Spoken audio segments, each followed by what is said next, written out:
Assalamualaikum warahmatullahi wabarakatuh. Sahabat pecinta sirah dan sejarah Islam, kembali lagi bersama Maryam Sirah Channel. Pada video kali ini kita akan sama-sama belajar dari seorang sahabat mulia, sahabat agung. Dia adalah seorang laki-laki yang gugur sebagai seorang syuhada di tanah kemuliaan dan tanah jihad. Lalu jenazahnya dimandikan oleh para malaikat atas perintah dari Allah Azza wa Jalla. Alangkah mulianya dia, alangkah bangganya dia. Dia adalah Hanzalah bin Amir radhiyallahu anhu. Sebelum Rasulullah Shallallahu alaihi wasallam diutus, ayahnya Abu Amir sering menanyakan tentang kemunculan seorang Rasul yang akan diutus oleh Allah. Bahkan dia pun bertanya kepada para pendeta ahli kitab tentang sifatnya, agar dia dapat mengenalinya ketika Rasul tersebut muncul. Dia pun menyampaikan kepada orang-orang bahwa dia akan beriman kepada Nabi yang ditunggu-tunggu ini dan akan mengikutinya.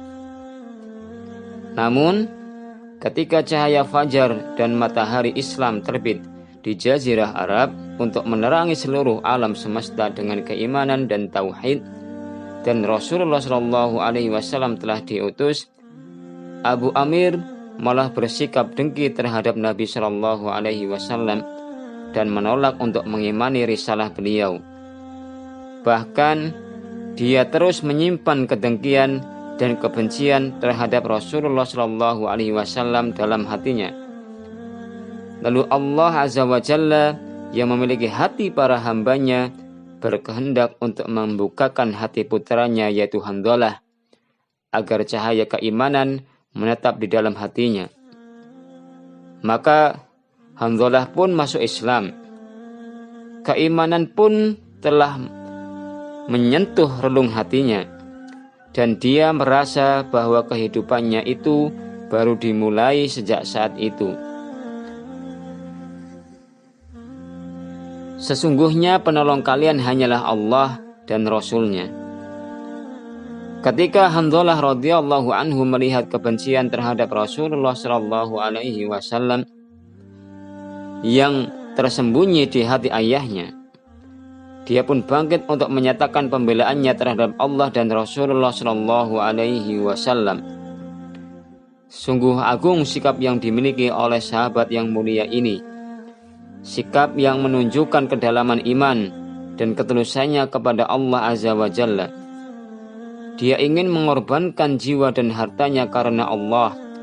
Bahkan dia mengumumkan pembelaannya yang sempurna terhadap Allah dan Rasulullah Shallallahu alaihi wasallam, serta mengumumkan permusuhan terhadap siapapun yang memusuhi Allah dan Rasul-Nya, walaupun yang memusuhi adalah orang tuanya sendiri.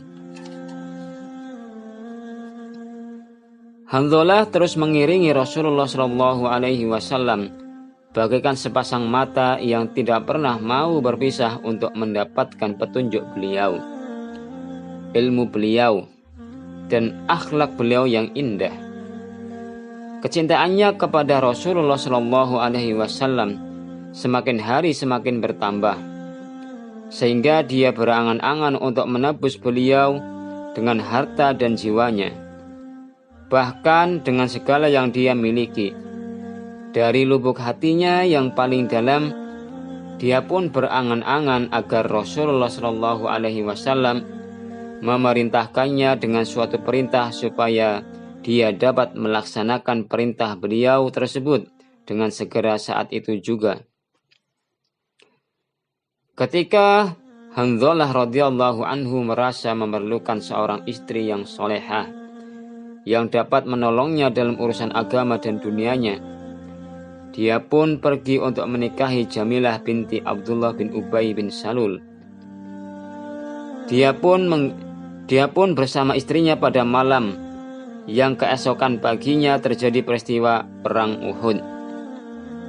Sebelumnya dia telah meminta izin kepada Rasulullah Shallallahu Alaihi Wasallam untuk bermalam bersama istrinya, dan beliau pun mengizinkannya. Ketika selesai melaksanakan sholat subuh, dia pun pergi untuk menemui Rasulullah Shallallahu Alaihi Wasallam di Uhud.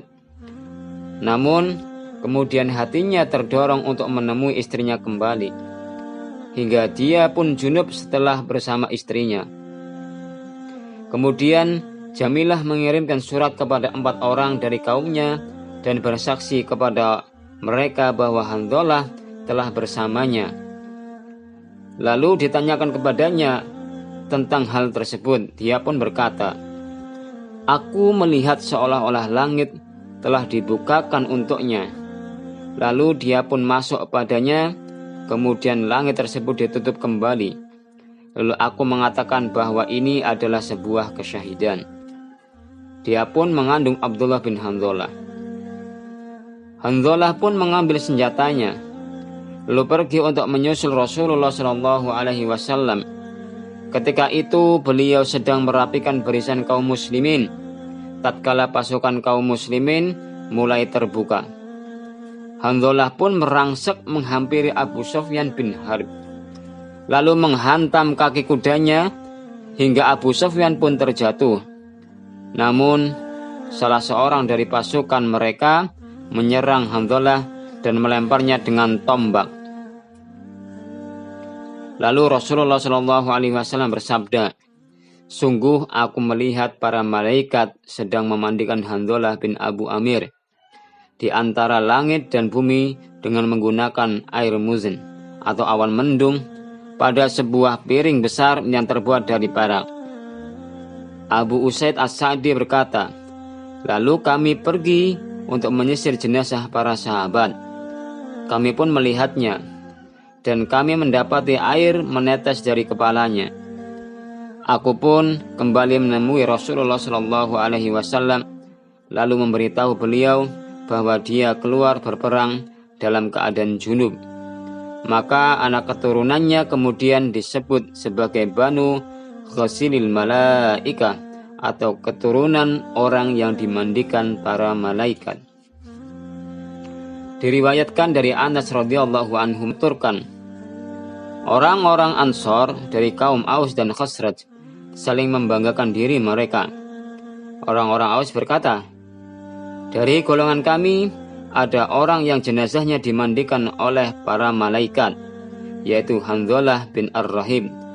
Dari golongan kami ada orang yang menggetarkan arsy Ar-Rahman karena kematiannya, yaitu Sa'ad bin Mu'ad.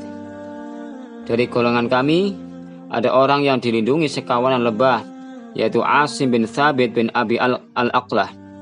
Dan dari golongan kami pun ada orang yang kesaksiannya setara dengan kesaksian 2 orang, yaitu Huzaimah bin Thabit." Orang-orang Khazraj pun berkata, "Dari golongan kami ada 4 orang yang menghimpun Al-Quran pada masa Rasulullah Shallallahu Alaihi Wasallam, dan tidak ada yang menghimpunnya selain mereka, yaitu Zaid bin Thabit, Abu Zaid, Ubay bin Ka'ab, dan Mu'adz bin Jabal.